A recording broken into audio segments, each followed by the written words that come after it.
છો વિદ્યાર્થી મિત્ર? મજામાં ને? તો આજે આપણે ધોરણ 7 વિષય હિન્દી કાવ્ય 5 हिंद देश के निवासीનો અભ્યાસ કરીશું।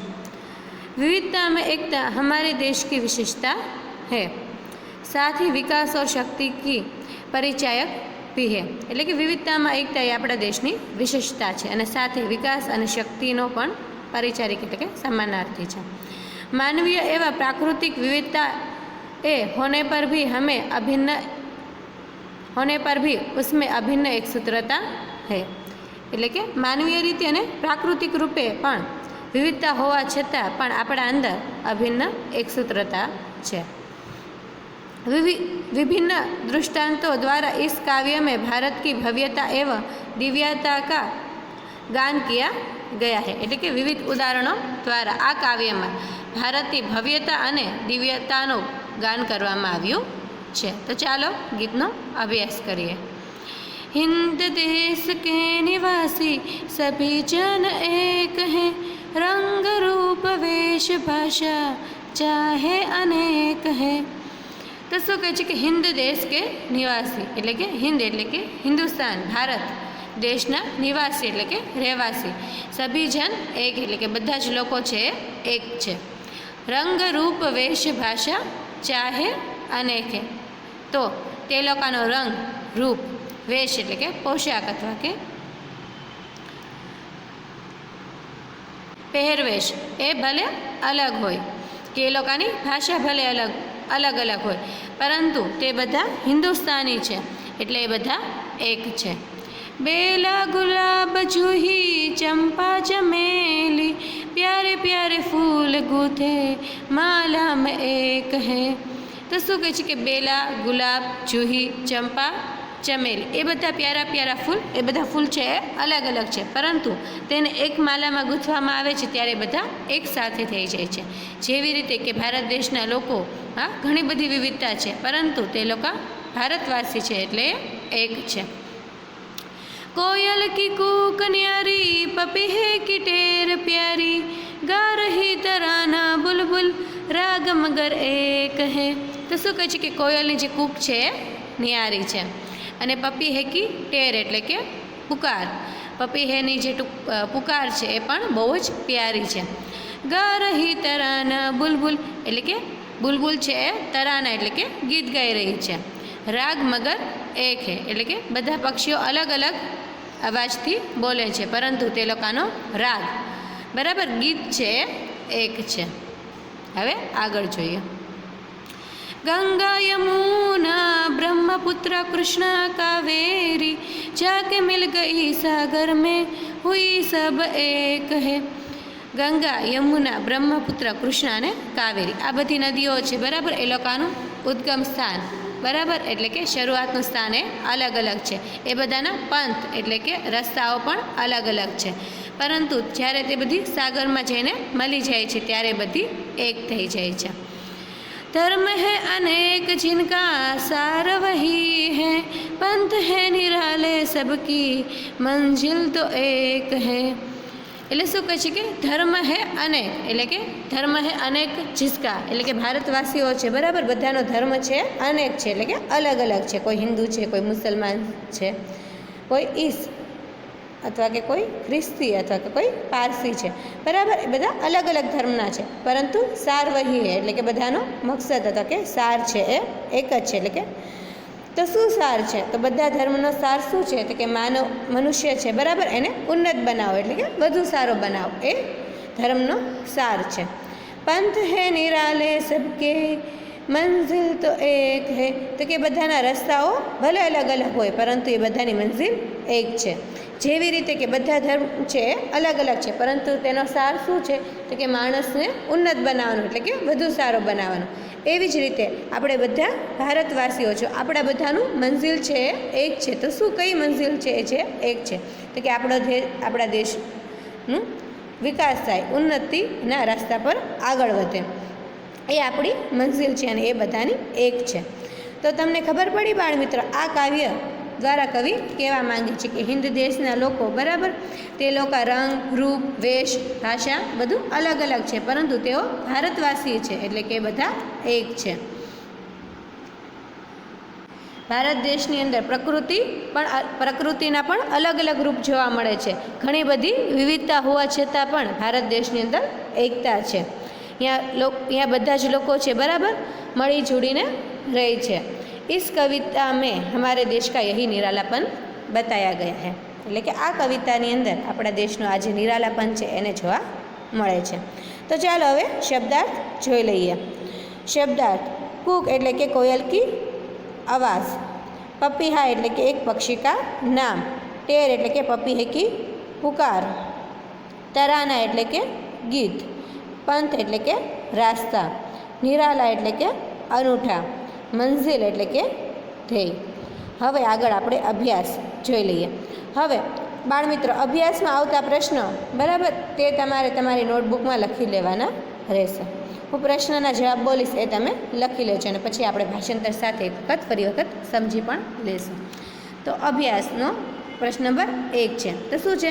हमारे देश की क्या विशेषता है? तो શું આવશે જવાબ? हमारे देश में भिन्न भिन्न रंग रूप और पहनावे वाले एवं अलग अलग भाषाएं बोलने वाले लोग रहते हैं. इसके बावजूद यहाँ के लोग एक है. इसी तरह विविधता में एकता ही हमारे देश की विशेषता है. એટલે કે આપણા દેશની અંદર ભિન્ન ભિન્ન એટલે કે અલગ અલગ રંગ અને રૂપ અને પહેનાવાવાળા એટલે કે પોશાકવાળા એવા અલગ અલગ ભાષાએ બોલનેવાળા અને અલગ અલગ ભાષા બોલવાવાળા પણ લોકો છે. इसके बावजूद यहाँ के लोग एक है. તો કે તે ઉપરાંત પણ આપણા અહીંયાના બધા લોકો છે એક છે. इसी तरह विविधता में एकता ही हमारे देश की विशेषता है. એટલે કે આ રીતે વિવિધતામાં પણ એકતા એ આપણા દેશની વિશેષતા છે. હવે જોઈએ પ્રશ્ન નંબર 2. सभी नदियाँ एक कब होती है? तो जवाब सभी नदियाँ अलग अलग स्थानों से निकलती है. उनके बहाव भी अलग अलग है, परंतु जब वे सागर में मिलती है तब एक हो जाती है. એટલે કે બધી જેટલી નદીઓ છે બરાબર તે અલગ અલગ સ્થાનોથી નીકળે છે. એટલે આપણે પહેલાં જોયું કે એનું ઉદ્ગમ સ્થાન એટલે કે શરૂઆતનું સ્થાન અલગ અલગ હોય છે, તેના બહાવ પણ અલગ અલગ હોય છે, પરંતુ તે જ્યારે સાગરમાં જઈને મળી જાય છે ત્યારે તે બધી એક થઈ જાય છે. હવે જોઈએ પ્રશ્ન નંબર 3. પ્રશ્ન નંબર 2નો જવાબ હું એક વખત ફરી વખત બોલી લઉં છું. जो તમારે લખવાનો બાકી રહી ગયો હોય તો લખી લો. सभी नदियाँ अलग अलग स्थानों से निकलती है, उनके बहाव भी अलग अलग है, परंतु जब वे सागर में मिलती है तब एक हो जाती है. હવે આગળ જોઈએ પ્રશ્ન નંબર 3. सभी धर्मों का सार क्या है? तो શું આવશે જવાબ? सभी धर्मों का सार एक ही है, मनुष्य को बुराइयों से दूर रखना और उसे उन्नत बनाना. तो ચાલો ભાષાંતર જોઈ લઈએ. બધા જ ધર્મનો સાર એક જ છે કે મનુષ્યને બુરાઈથી દૂર રાખવો અને તેને ઉન્નત બનાવો એટલે કે વધુ સારો બનાવો. હવે આગળ આપણે જોઈએ પ્રશ્ન નંબર 2. प्रश्न नंबर 2 अ. शब्द पंखुड़ियों को उचित क्रम में रखकर वाक्य बनाइए. तो અહીંયા પંખુડીઓની અંદર અલગ અલગ શબ્દો આપેલા છે, તેને આપણે યોગ્ય ક્રમમાં લખી અને એક ઉચિત વાક્ય બનાવવાનું છે. તો પહેલી પંખુડિયામાં જોઈએ કે કયા કયા શબ્દ આપેલા છે. નિવાસી, ભારત, હે, દેશ કે હમ. તો આટલા શબ્દ આપેલા છે. આનું તમારે એક ઉચિત વાક્ય બનાવવાનું છે. તો ચાલો તમે તમારી રીતે એક વખત પ્રયત્ન કરો. તો કેવી રીતે વાક્ય બનશે? હમ ભારત દેશ કે નિવાસી હે. પછી છે બીજું હે, કી, કોયલ, મધુર, હોતી અને આવાસ. બરાબર. તો ચાલો આનું એક વાક્ય બનાવો. વાક્ય બનશે કોયલ કી આવાજ મધુર હોતી હે. પછી છે ત્રીજું ફૂલો તરહ હસતે રહેના ચાહીએ કી. તો એનું શું વાક્ય બનશે? ફૂલો કી તરહ હસતે રહેના ચાહીએ. હવે આગળ પ્રશ્ન નંબર 3 તરફ આગળ. प्रश्न नंबर 2 ब तरफ आगळ વધીએ. प्रश्न नंबर 2 ब. गोलों में से शब्द चुनकर अर्थपूर्ण वाक्य बनाइए. तो गोलानी अंदर शब्द आपेला है रिनल, हे, पढ़, सोहन, रही, मेघा, खेल, रहा અને હરેશ. તો આમાં ઉદાહરણ તરીકે એક વાક્ય આપેલું છે. તો પહેલું વાક્ય સોહન પઢ રહા હે. તો આવી જ રીતે તમારે વાક્ય બનાવવાના છે. તો બાળમિત્ર તમે બીજા 5-6 વાક્ય બનાવવાનો પ્રયત્ન કરો. તમે વિડીયોને થોડીક વાર પોઝ કરી અને વાક્ય બનાવી લો, બરાબર. પછી આપણે આગળ હું એક વખત વાક્ય બધા બોલી જઈશ.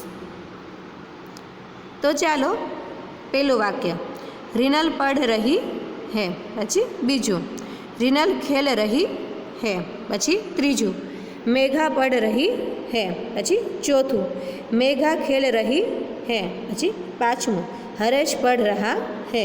પછી છે છઠ્ઠું, હરેશ ખેલ રહા હે. અને ઉદાહરણમાં છે એ સોહન પढ़ રહા હે. હવે આપણે આગળ જઈએ પ્રશ્ન નંબર 3 તરફ.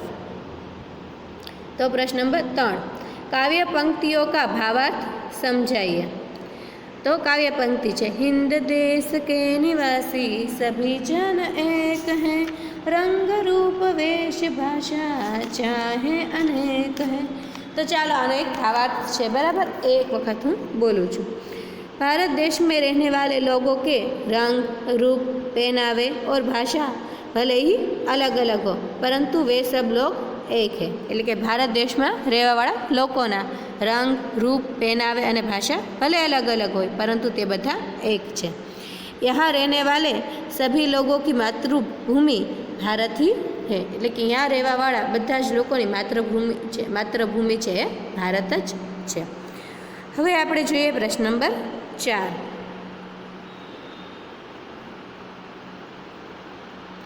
औरत और लड़की के स्थान पर क्रमशः आदमी और लड़का रखकर परिच्छेद फिर से लिखिए. એટલે શું કહે છે કે औरत અને લડકીના સ્થાન ઉપર ક્રમશઃ એટલે કે ક્રમાનુસાર આદમી અને લડકા રાખી અને પરિચ્છેદ એટલે કે ફકરાને ફરી વખત લખવાનો છે. તો એક વખત ફકરો વાંચી લઈએ. एक मोटी औरत जा रही थी, पीछे पीछे एक लड़की चल रही थी. लड़की छोटी और पतली थी. औरत को पता चला तो घूरकर बोली, ए लड़की मेरे पीछे पीछे क्यों चल रही है? लड़की भोलेपन से बोली, मैं तो केवल छाव के नीचे चल रही थी. હવે આ પેરેગ્રાફ છે, બરાબર. એને તમારે औरतની સ્થાન પર આદમી અને લડકીના સ્થાન પર લડકા લખી અને લખવાનો છે. તો તમે વિડીયોને પોઝ કરી અને લખી લો. પછી આપણે હવે એનો જવાબ જોઈ લઈએ. એક મોટા આદમી जा रहा था, पीछे पीछे एक लड़का चल रहा था. लड़का छोटा और पतला था. आदमी को पता चला तो घूरकर बोला, ए लड़के मेरे पीछे पीछे क्यों चल रहा है? लड़का भोलेपन से बोला, मैं तो केवल छाव के नीचे चल रहा था.